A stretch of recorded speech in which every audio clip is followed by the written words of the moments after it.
제1막이 끝났다. 아래층 좌석의 관객들은 모두 일어나서 혼잡을 이루면서 걸어 다니기도 하고 나가기도 하기 시작했다. 보리스가 로스토프네의 칸막이 좌석으로 찾아왔다. 그는 몹시 간단한 사람들의 축하의 말을 받고 나서 눈썹을 살짝 치켜 올리고 멍한 미소를 띠면서 나타샤와 소냐에게 결혼식에 참석하도록 해달라는 줄리의 부탁을 전하고 갔다. 나타샤는 밝은 곁에 어린 미소를 띠면서 그와 여러 가지 이야기를 하고 전에 자기가 사랑했던 보리스의 결혼을 축하했다. 지금 그녀가 빠져있는 도취의 기분으로는 모든 것이 단순하고 자연스럽게 보였던 것이다. 몸을 드러낸 엘렌은 그녀 옆에 앉아서 모든 사람에게 한결같이 미소를 지어 보이고 있었는데 나타샤도 그것과 조금도 다르지 않는 미소를 보리스에게 던졌다. 엘렌의 칸막이 좌석은 아래층 좌석 쪽에서 온 가장 명문의 총명한 남자들로 가득 둘러싸여 있었다.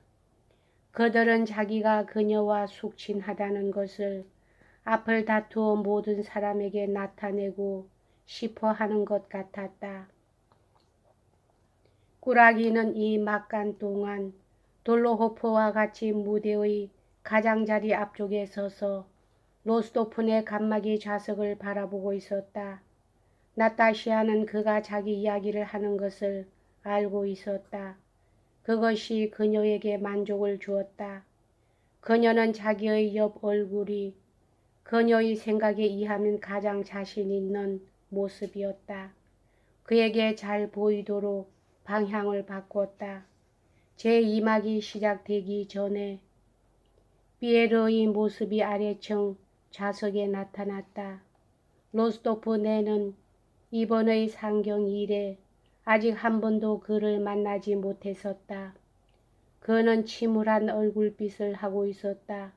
그리고 나타샤가 마지막으로 만났던 때보다도 더 한층 살이 올라 있었다.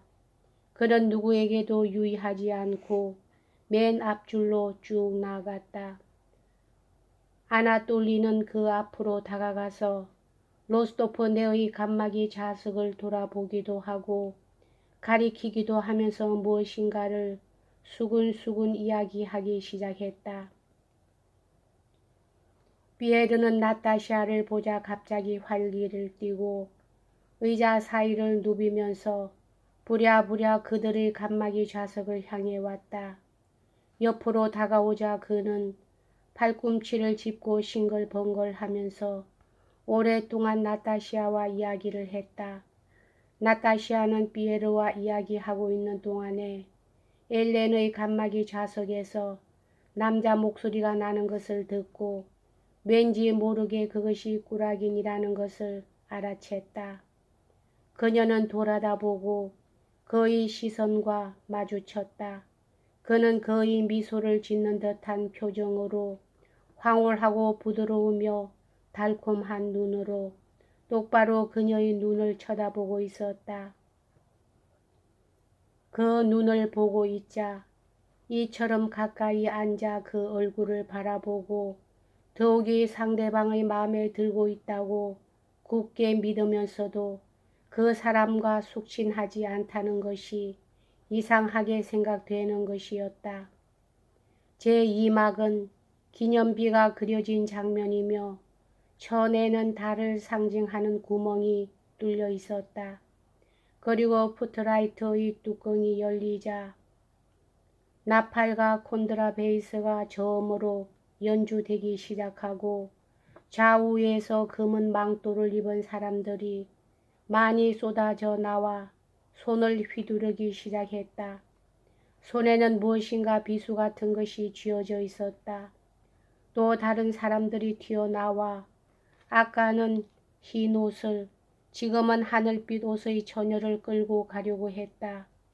그러나 그들은 곧 데리고 가지 않고 오랫동안 그녀와 더불어 노래를 불렀다.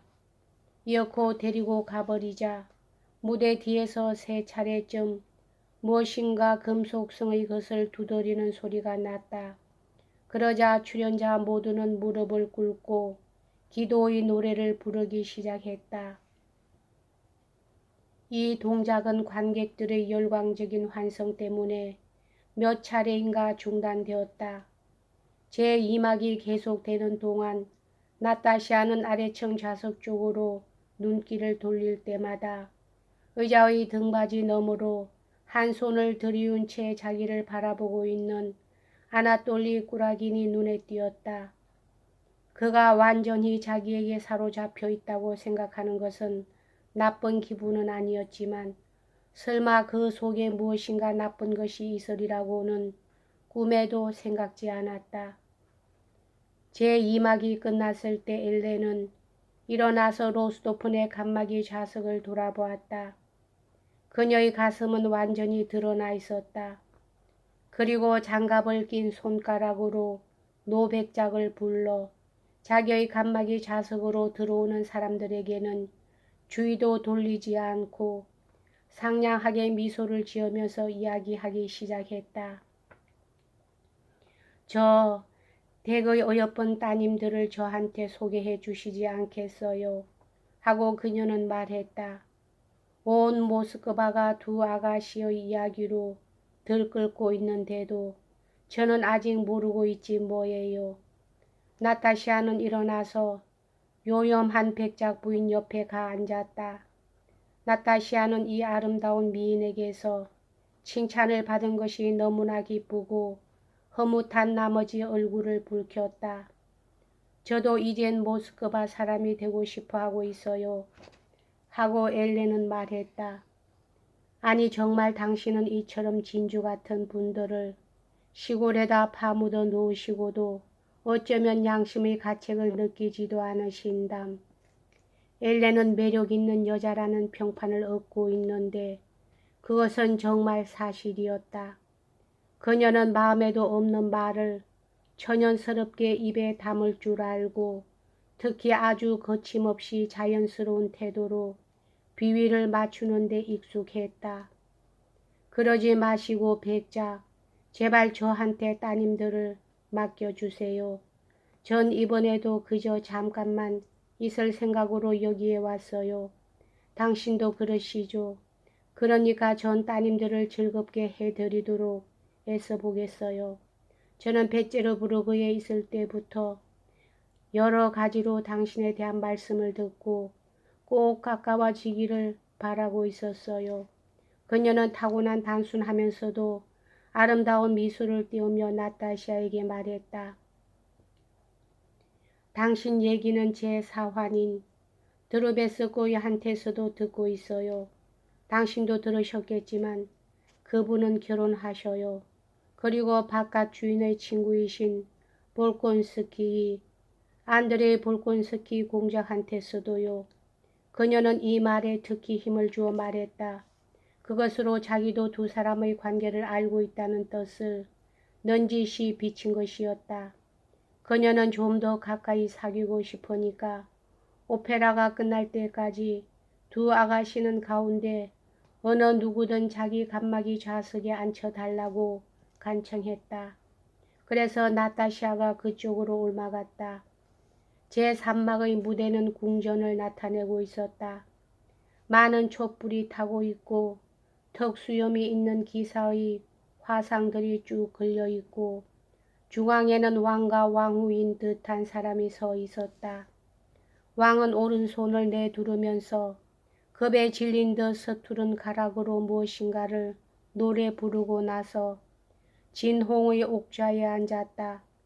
처음에는 흰 옷, 다음에는 하늘빛 옷을 입고 있던 처녀가 이번에는 속옷 하나만을 걸치고 머리를 흥크러뜨린 채 옥좌 옆에 서 있었다.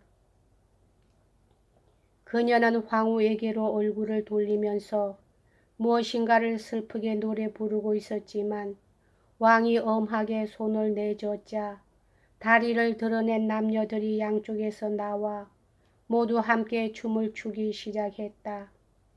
이윽고 바이올린이 몹시 날카롭고 명랑하게 연주되기 시작했다. 그러자 통통한 다리와 야윈 팔을 드러낸 처녀 하나가 다른 사람들과 떨어져서 무대 뒤로 돌아가 조끼를 바로 잡고 다시 무대 한가운데로 나왔다. 그리고 훌쩍 뛰어오르기도 하고 날쌔게 발과 발을 부딪히기도 했다. 아래층 좌석의 관객들은 일제히 박수를 보내고 브라보를 외쳤다. 이어 한 사나이가 한쪽 구석에 섰다. 오케스트라석에서는 심벌저가 나팔이 더 한층 크게 울리기 시작했고 다리를 드러낸 사나이가 엄청나게 높이 뛰어올라 두 발을 어지럽게 교차하기 시작했다. 이것은 이 기술 때문에 연봉 6만 루블리나 받고 있는 뒷보르였다. 아래층 좌석에서도 간막이 좌석에서도 2층에서도 힘껏 손뼉을 치고 외치기 시작했다. 뒷보르는 갑자기 발을 멈추고 미소를 띠면서 사방에다 인사를 했다. 그리고 다리를 드러낸 다른 한 표의 남녀가 춤을 추고 이어 다시 왕 중의 한 사람이 주악에 맞춰 무엇인가 소리치고 전원이 합창을 하기 시작했다. 그러자 갑자기 폭풍이 일어났다. 오케스트라석에서 반음계와 제7음정의 협화음이 울려왔다. 사람들은 우르르 뛰어나와 그 자리에 있는 사람들 가운데의 하나를 다시 무대 위로 끌고 가고 막이 내렸다. 또다시 관객들 사이에 굉장한 소음과 박수 소리가 일어났다. 사람들은 꿈을 꾸는 듯한 얼굴로 환성을 올렸다. 뒷보러, 뒷보러, 뒷보러. 나타샤도 이젠 그것을 기묘하게 생각하지 않았다. 그녀는 만족스러운 표정으로 기쁜 듯이 자기 주위를 둘러보았다. 정말 굉장하지요. 뒷보르는 엘레는 그녀에게로 얼굴을 돌리면서 이렇게 말했다. 네, 그렇군요. 하고 나타샤는 대답했다. 여기까지 하겠습니다.